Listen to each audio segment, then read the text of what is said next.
All right, welcome back to Overcome Babylon. I'm your brother Abraham. As always, today we're talking about how to keep track of time God's way after a nuclear war starts. Let's overcome Babylon together because, well, the whole world's going to end up looking like the Gaza Strip in a moment, but really 100 times worse. It's going to be a fiery ash heap. Everything's going to go crazy. This is what the Bible has already warned us about. And the calendar. Let's talk about the calendar for a moment because God's calendar is a lunar-based calendar. We know this. I've talked about this before. Go check out those 2 videos if you have not already. And you understand that there are approximately 30 days in a month. 30 days in a month. But, it fluctuates. It could be 29 that we see a new moon. It could be 30 days, and then, new moon's the next day. By default, it fluctuates. How do you keep track of time in the event of a nuclear catastrophe with fallout? And really, why keep track of time anyways? Why is this important? Why is this whole conversation important? Well, for those of us who have overcome the Babylonian religious system, we understand this. If you love me, keep my commandments. That's what Jesus told us, and so we're going to continue to be faithful to that. A lot of people are going to have a rude awakening later, though, where literally Yeshua says, "Depart from me, you workers of lawlessness. I never knew you. You didn't do anything that I said. You're a practitioner, a worker of lawlessness." But for those of us who understand that we're supposed to keep God's things holy, his timing, Passover, all the holidays, and really understanding prophecy, like understanding God's appointed times is so important. We know that we need to stay faithful and hold the line, but it's going to get fiery. There's going to be fallout. It's going to get nasty. So the question is, how do we do it? Do we kind of use, just like a pen and paper and just kind of like count? Well, yeah, actually, that's one way to do it. But, there can be easier ways to keep track of those lunar months from new moon to new moon. You can actually go on places like Etsy.com, and there's what's called the perpetual calendar, a Hebrew calendar that's perpetual, where it's like wooden apparatus and you can kind of roll a wheel, move a marble. There's different ways to do it, but during periods of judgment, like what we're about to witness with World War III, the things kind of change a little bit, and it's worth paying attention to. So I'm going to now play a video for you. This was actually from a Zoom meeting that we had with Kingdom Secrets Academy, private meeting. But just be warned, the audio is miserable because somebody had their mic on the entire time I was talking and I didn't catch it because I didn't hear it, and it was just subtle enough for me not to catch it. So if you're annoyed with the audio, I told you in advance, I'm sorry. With that out of the way, let's go ahead and talk about how do we keep track of time God's way if we can't see the new moons, if we get disoriented, if there's fallout, if we're hiding out somewhere in a shelter underground or whatever the case may be, and we just don't know what time it is anymore. How do we deal with this reality that we're about to face with a worldwide flood of destruction basically coming our way? Let's jump into it.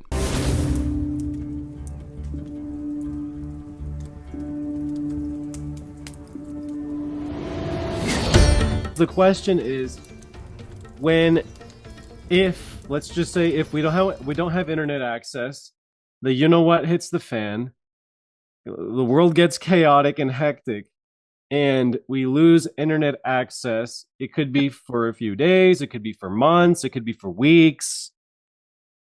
How do we keep track of time as Hebrews? Because, as you know, right now, happy Rosh Chodesh, guys. It is a new moon day. I personally couldn't see it. I looked for it. I could not see it here on my property because there's a bunch of clouds. It's been very rainy over the past several days. All last week was rainy, and there was clouds on the horizon right where the moon should have been, and it could not see it. So there's been clouds can get in the way of seeing a moon, right? But in Israel, they have seen it. Let me just jump over there and share my screen with you guys. They did see it in a few different places. Let's just take a look here. Deborah Gordon saw it in Jerusalem herself. I believe she's in Jerusalem. Let's take a look there. She saw it. Deborah's date tree. Let's take a look at her stuff. Let me blow this up a little bit. Okay, new moon report on the 16th, which is obviously today. We've got in Jerusalem, 703 by Deborah Gordon, followed by John L. Grant, Joy Collins. Okay, we have a few witnesses here. Tiberius, got a few other people that saw the new moon, and there's the photo right there. Boom, boom, boom. Cool. I shared this link earlier, renewedmoon.com. They do a really good job as well. and we have two different families that witnessed it: French Hill, Jerusalem, Zebulun Valley, and I believe, yeah, it was like what I like about renewedmoon.com is like other parts of the world they report it as well, like Sydney, Australia, Melbourne, Victoria, South Africa. So it's like different places in the world we're able to see it, but we go off of Israel for the time clock, right? We always go off of Israel, but it's nice to have just a little bit of supporting evidence. Like, yeah, a lot of people saw the new moon. So we are officially in the 8th biblical month, the 8th Hebrew month. This really my go-to is in search of his ancient path.com, Becca Bitterman, but she's currently on leave. She's in the United States visiting family, but you can see even on her calendar by default, this evening would mark the first of the month anyway, because we had 30 days in the last month, right? So there can't be more than 30 days in a Hebrew month. And so by default, this is the first day of the next month, but we have all the witnesses and confirmation that, yeah, the new moon was seen, the very first crescent sliver moon. So the question is, what do we do when there's no more internet or something happens or it hits the fan, right? This is the burning question. What do we do? And so this, right? I know this is a big one. It was a big one for me until I realized something very profound, and it's found in Genesis 7. Maybe you've heard me talk about this before, especially all my 30-day challengers.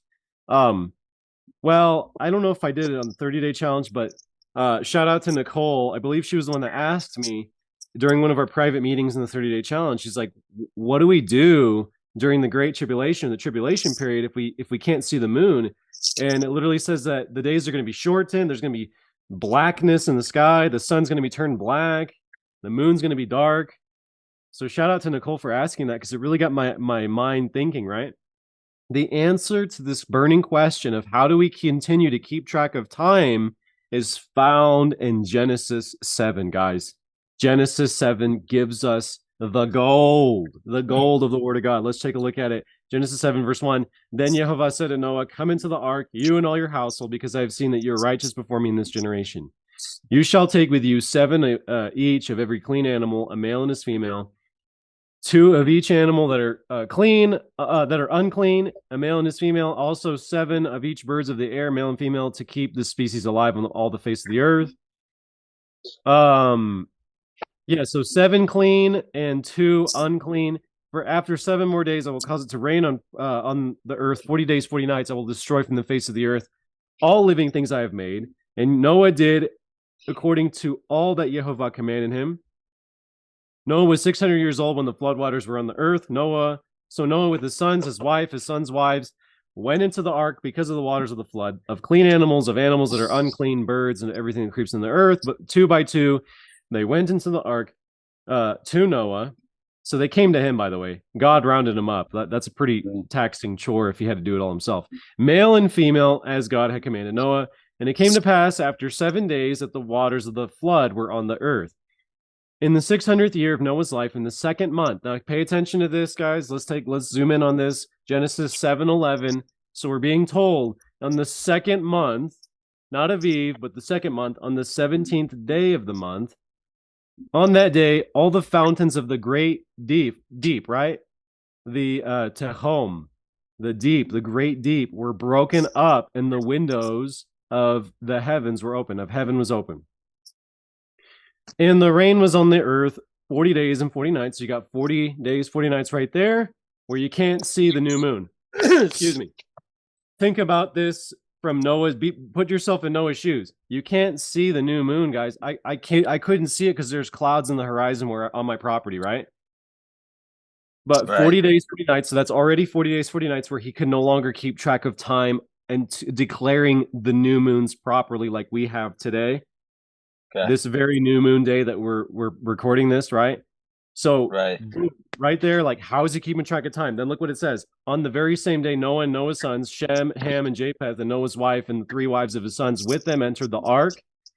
And we can kind of skip down, right? Now let's go to verse 17. Now the flood was on the earth 40 days. The waters increased and lifted up the ark, and it rose high above the earth. The waters prevailed and greatly increased on the earth, and the ark moved about on the surface of the waters. The waters prevailed exceedingly on the earth, and all the high hills under the whole heaven were covered.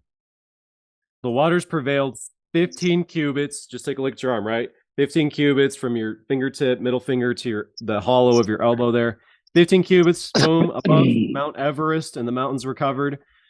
Uh, and all flesh died that moved on the earth, birds and cattle. Okay. Let's just keep going down because this is the key verse right here. And the waters prevailed on the earth 150 days. So we have the 40 days, 40 nights, 150 days. But look at what it says in the next chapter. This is the key. God, remember Noah, not that he forgot, but it just says that he acknowledged him. Genesis 8:1. God remembered Noah and every living thing and all the animals that were with him on the ark. And God made a wind to pass over the earth, and the water subsided. The fountains of the great deep and the windows of heaven were also stopped, and the rain from heaven was restrained. And the waters receded continually from the earth at the 150 days. Of the 150 days, the waters decreased.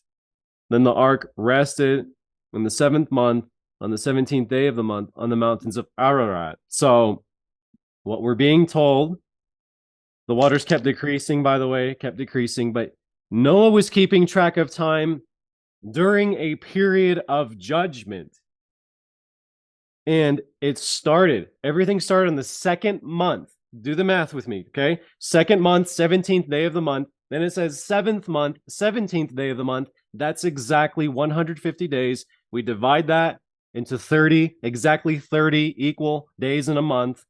You get 5 months from the 2nd to the 7th, right? Very easy math. The point is, and the reason why that's so profound is because, as you guys know, when you start looking for new moons and you start understanding lunar timekeeping, like this is in the Academy Handbook, right? Lunar timekeeping, we know that there's 29.53 days per month.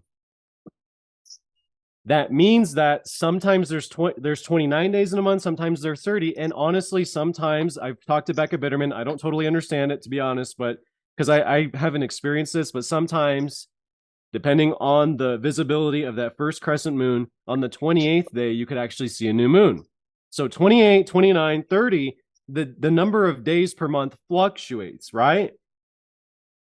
So if, for example, we just do the math real quick, like last month was a 30-day month, but let's take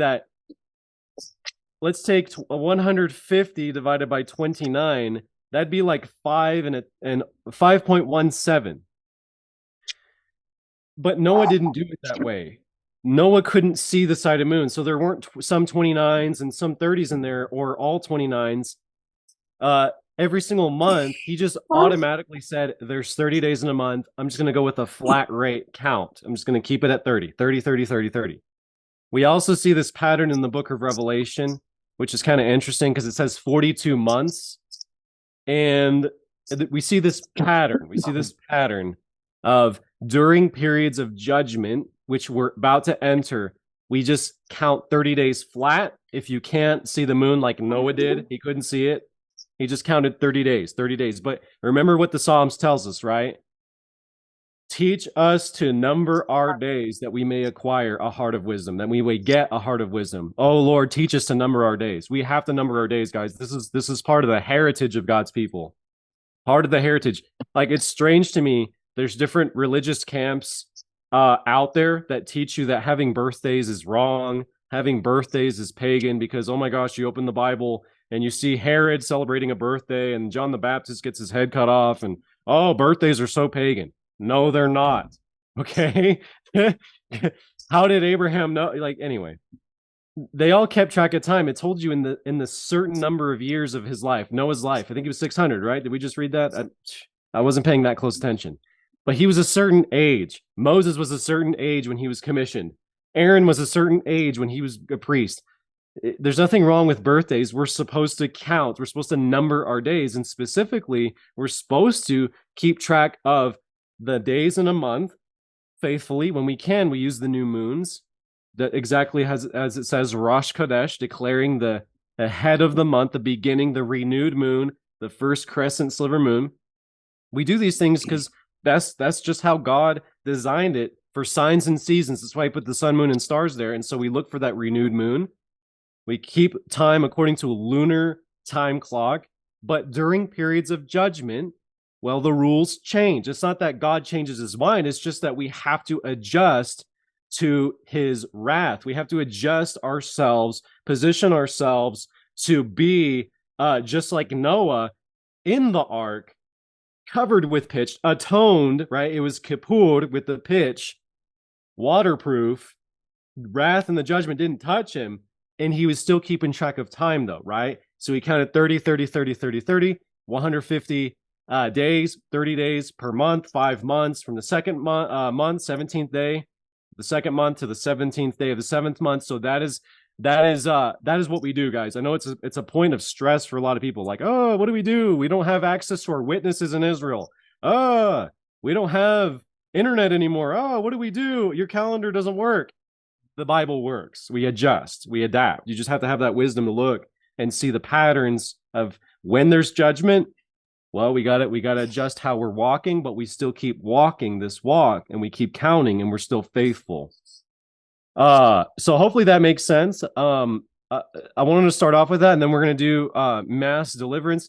How are you guys doing? Does anybody have any questions about that? Anything, a word of wisdom, anything that you would like to share with us as a group, as a community? By all means, I want to open up the floor.